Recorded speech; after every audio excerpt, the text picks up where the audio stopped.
2 people were arrested on charges. They laundered $4.5 billion in stolen cryptocurrency. Tony Kornheiser, and I told you, if we just keep our mouths shut, they'll arrest the wrong people. That's what happened. Let me just say this. I love Matt Damon. I'm not buying cryptocurrency. You can make all the great advertisements in the world. I'm not buying that, because when you go to cash it in, they give you blueberries. It's not real money. It's not. Welcome to PTI, boys and girls. In today's episode, another disappointment from Michaela Schifrin, another upset of a number 1 team, and another 5 good minutes on the Super Bowl. But we begin today with reports from Brian Windhorst of ESPN and Keith Pompey of the Philadelphia Inquirer that, in fact, trade talks between the 76ers and Nets are ongoing, and there is expectation that Ben Simmons could be traded for James Harden. Wilbon, we got 22 hours until the trade deadline. Will this deal get done?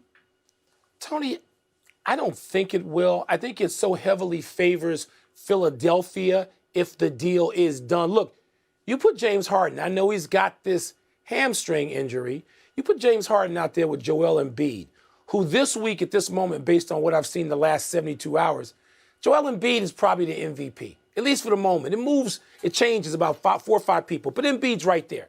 You put Harden out there with Embiid the rest of this season, they're going to figure something out, and they're a threat in the East to win the East. Tony, Brooklyn, you put Ben Simmons on Brooklyn, it does nothing. You're not going to bring him in here and change what they do.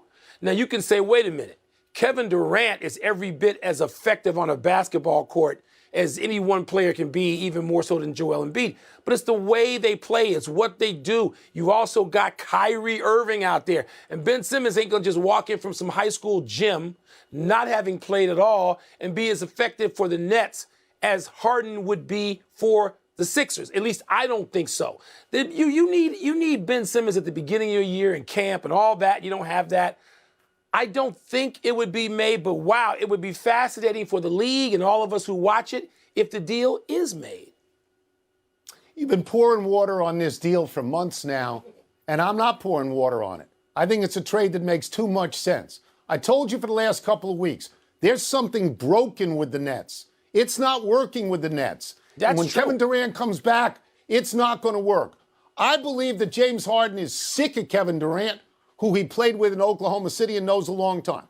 I believe he is sick of Kyrie Irving, who does not play half the games. And I believe that in this losing streak, you're seeing a disinterested James Harden who wants out. I disagree with you on the balance of power if the trade is made. Ben Simmons does not shoot a lot. That helps Kyrie Irving, and it helps Kevin Durant. He rebounds, which Harden doesn't do. He plays defense, which none of them do, because in the current losing streak, Mike, that team has given up 120 points a game. And I agree with you completely that it could give Philadelphia a championship because you're getting something for nothing. And I mean nothing, because Ben Simmons ain't playing at all. And you're getting a Hall of Fame guard. But I think this deal makes too much sense not to do, Mike. I do. Tone, it doesn't make any sense for Brooklyn right now. It just doesn't. And Ben Simmons is not going to be any damn good this season for Brooklyn. He's just not. He hasn't played, Tony. And so what he does, he's going to stand around and look at Durant and look at Kyrie. I don't think it helps them. I really think it could help Philly, and Philly needs to do it because Joel Embiid is so great in recent games. I know you don't like him, and I love him. Joel Embiid has been so great. He was great against Phoenix, and they lost the other night. They're wasting his time. They're wasting his career. They need to make a move, but I don't know that this will happen now. One sentence. James Harden is checked out of Brooklyn. He's checked out. Tone, it does seem like that, doesn't it? Doesn't it? I don't think it's going to happen, though. It'll be fun if it does. Let's move to the thrill of victory and the agony of defeat at the Winter Olympics. U.S. snowboarder Lindsey Jacobellis won gold in the snowboard cross 16 years after she famously wiped out while snowboarding down the stretch. Meanwhile, Michaela Schifrin, hoped to make up for that fall in the giant slalom, but missed the 5th gate in the slalom, and once again was out of the race, this time after fewer than 5 seconds. So which of these is the more compelling story? Mike, I wrote a sports column for 25 years, and I learned something writing a sports column. I learned that losers are always more compelling than winners. I learned that tragedy is more important than triumph, and I learned that heartbreak is the common denominator for a great column, heartbreak. And that's what you have seen with Michaela Schifrin. She goes out in 11 seconds in the first run. She goes out in 5 seconds in the second run, and nobody in the world is quite sure if there's going to be a third run. My heart goes out to her because she is willing to cut open her veins and bleed for you. She'll tell you every single thing that is going on. There's a picture this morning in the Washington Post of her sitting alone in the snow. She's got her arms wrapped around her knees, and she is so alone physically, and she is so alone emotionally. The other day, I compared her to John McEnroe, who, when he lost, hopped on the couch for you and unburdened himself. Today, I think I've got to say Simone Biles, because she may be the greatest World Cup skier of all time, Mike, and she's got the twisties right now.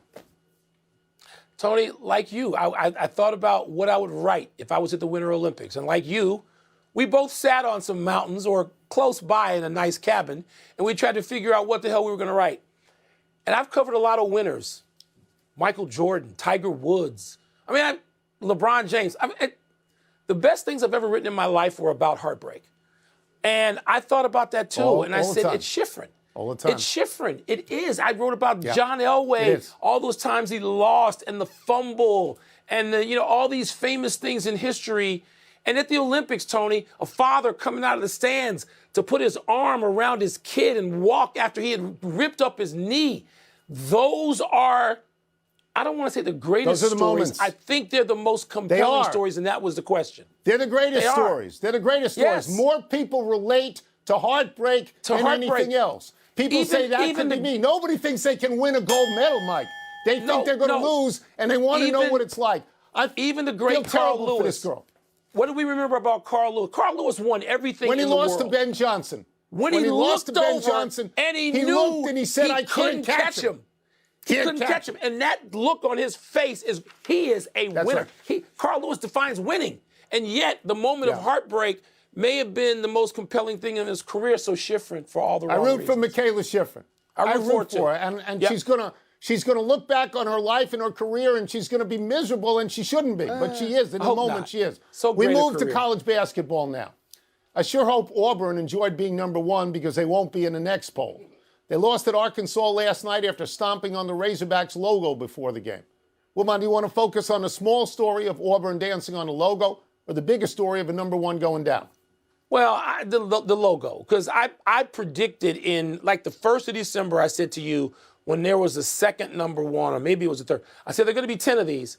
There are going to be 10 #1s. There have been 6, 5 teams, 6 #1s. There's going to be 4 more. I'm going to get to 10. The logo thing is so unbelievable. It's like it doesn't matter what sport it is, men or boys of any age, we are stupid.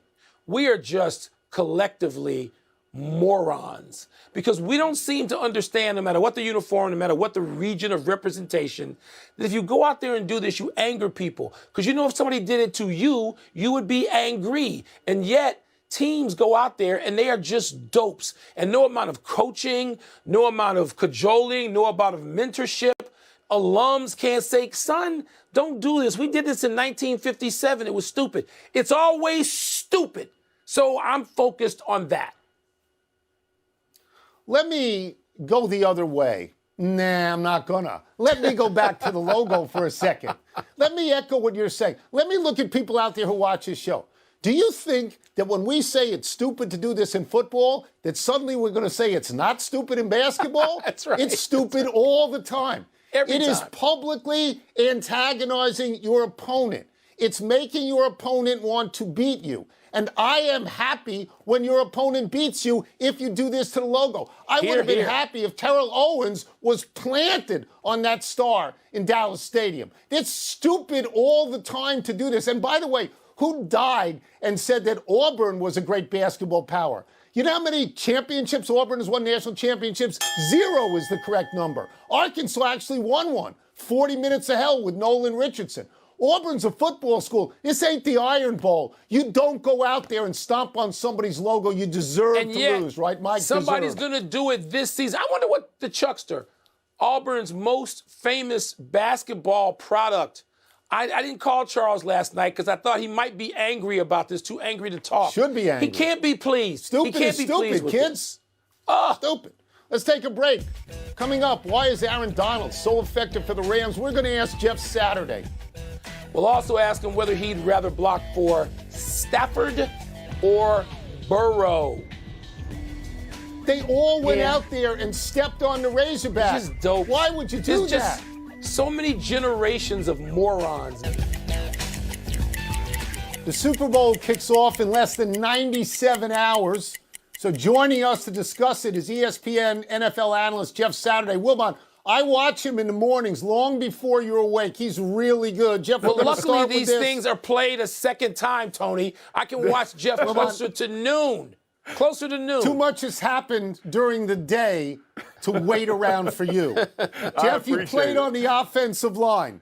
When you watch Aaron Donald in particular, what does he do that gives people in your position on the line so much concern and so many nightmares? Well, first of all, he gives you the cold sweats and nightmares. You said it best as an offensive lineman. But listen, his leverage and explosion is second to none. Like when you see him enter into blocks, you got to think for an offensive lineman, we're taught about getting leverage, getting our hands inside, and you try to go do that. And his hat level and his pad level starts out naturally below yours. So then when he hits you, he explodes out of these hips, and then all of a sudden he's doing all this basic ninja things with his hands. He's wiping your hands away. He's knocking you around. And next thing you know, he's hitting your quarterback, and you're looking at your offensive staff on the sideline thinking, what just happened? But in all honesty, man, this guy, his motor is scary, but he has a phenomenal technique. He has phenomenal fundamentals, and he plays football the way it should be played. So the reason he gives you nightmare because he puts all those things together with that motor and that effort he plays with. He truly is the most dominating defensive tackle that I've watched play. Jeff, I love sitting with former professional athletes and watching their reactions to particularly crazy things that happen on courts and fields. And I wish I'd been sitting with you when Joe Burrow got sacked 9 times to see what your reactions were like. I mean, what is an offensive lineman thinking? He hangs in there and he gets up from it, but he is sacked 9 times. It's disgusting. It hurts. It hurts your heart. And listen, Michael, when you think about the guys I played with, Peyton Manning and Aaron Rodgers. If I give up, I don't give up 9 sacks in a season. You know, it's impossible to think about that in a game. That Gatorade coolers aren't getting dumped over. That words we can't use on this show are being spoken to you about you and your family members, and that coaches aren't getting fired. Watching that happen is beyond me. But the part that's so impressive is that Joe Burrow, to your point, puts those poor plays behind him and just keeps moving forward. And there's something about that that's infectious in the locker room, that he doesn't beat down on his players. He doesn't get upset. He just moves on. And I'm telling you, I have never seen a player be able to do that. It's been very impressive because I'm telling you, 9 sacks as an offensive lineman, it literally pains you to watch it as a player because you're thinking he's not going to get up. At some point, he's not going to get up, and you would just hate to see that. I'll spread this out from Burrow and Stafford. You've seen probably every snap these two guys have taken in their professional careers. On Sunday, if you were going to choose, who would you rather block for? Oh, man, that is tough. Ooh, listen, I'm going to go Burrow. And I'm just going to say that I love Matt Stafford. He's incredible, man. And he's a Hall of Famer in my opinion. This guy is a fantastic football player. Man, Joe Burrow, the way that he maneuvers himself in the pocket is special. You know, it's not just he has to break contain. It's not just his legs. His true ability to maneuver and manipulate the pocket and still keep his eyes downfield and make the throws and keep up with everything that's tracking down the field it's literally electrifying for an offensive lineman because you know that you're not always going to be perfect, right? You might be on the edge and a guy's kind of pushing you and kind of closing the corner down or doing something that way, that he can slide over 3 or 4 inches, and it's very Tom Brady-esque. I'm not comparing the two. I would never do that this early, but his ability to maneuver in the pocket and avoid sacks and negative plays and get the ball off, I'm telling you, man, I love that. I would prefer to block for that just because I know I'm not always going to be perfect. He can make me perfect even when I'm not. All right, Jeff, we'll get you out of here on this. The game sets up, obviously, Cincinnati is a Cinderella story, and the Rams are the Yankees. They're the best team money can buy. Yeah. Contrasting styles. Which way are you leaning right now? I'm going Rams 31-28 is what I'm thinking. It's going to be a close game. It's going to be a ton of fun. I think both quarterbacks actually have very good days. I think the Rams have a little more at the end. But I'm telling you, man, either way this thing goes, I'd be super fired up. I mean, two great teams to watch. I can't wait for it. 31-28. The number is 4. That means if you bet on Cincinnati, you're going to win on that one. Thank you, Jeff. Thank you, fellas. Appreciate y'all. Thank you, Jeff. Appreciate it. Let's take one last break. Still to come. Does Brad Marchand deserve a suspension for his antics last night? Of course he does. Come on. And what does last night's fourth quarter benching again mean for Russell Westbrook's future with the Lakers? How about his present with the Lakers? If you got up early, you could watch Jeff Saturday like I do. If you got up early. But no, you want to be selfish. I can see him in person right here. What are you talking about? I'm going to go talk to him during the press. Tonight on judgment was used in this whole process by Trevor Bauer leads me to believe that he's not fit to represent the city of Los Angeles. And you look at what other clubs have done. The Washington Nationals, Starlin Castro, had domestic violence allegations against him last summer, and the Nationals immediately announced that he was being cut. They immediately announced that when his suspension ended, he would not come back to the team. The Dodgers have not said that yet. And I think some fans in the community is really worried that what might happen if they bring him back. They cannot bring him back. He is not right for the culture, for the clubhouse, for the stadium, for the community. You wrote this today, and you have heard back, I'm sure, innocent until proven guilty. And you have heard back many things. I mean, you heard Bauer himself say only one side of the story has been given. How do you respond? Well, he's innocent until proven guilty, but that's not the standard the Dodgers use.